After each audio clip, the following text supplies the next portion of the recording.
Every day એટલે કે જ્યારે રોજ સવારે ઉઠો છો ત્યારે કંઈ ને કંઈ પ્રોબ્લેમ હોય છે. કોઈ દિવસ સોજો હોય છે, કોઈ દિવસ શરીરમાં દુખાવો હોય છે, કોઈ દિવસ અસહ્ય થાક લાગતો હોય છે, કોઈ દિવસ આંખોમાં ભારી ભારી લાગે છે, આંખ લાઇટ સહન ન થતી, માઇગ્રેન થતા હોય છે. તો આ વસ્તુને અવગણવાની જરૂર નથી. આ તમને માયોસાઇટિસ નામનો ઓટોઇમ્યુન ડિઝીઝ હોઈ શકે છે. તો માયોસાઇટિસ નામનો ઓટોઇમ્યુન ડિઝીઝમાં શું હોય છે?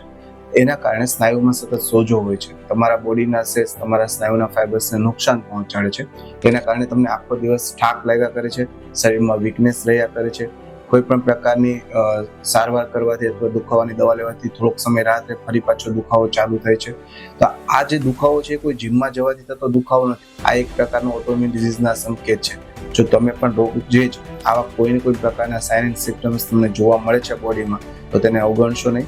તમારા ડૉક્ટરની સલાહ લો. અને હોમિયોપેથિકમાં આવા પ્રકારના ઓટોઇમ્યુન ડિઝીઝમાં માયોસાઇટિસ, આરએ છે કે ઓટોઇમ્યુન ડિઝીઝ કોઈ પણ પ્રકારના હોય તેના માટે સંપૂર્ણપણે સારવાર પોસિબલ છે અને કોઈ લાઈફ લોંગ મેડિસિન લેવી પડતી નથી. માટે આ માહિતી એવા લોકોને શેર કરો કે જેમને સવારમાં ઉઠતાની સાથે જ કોઈને કોઈ પ્રોબ્લેમ હોય છે. Thank you.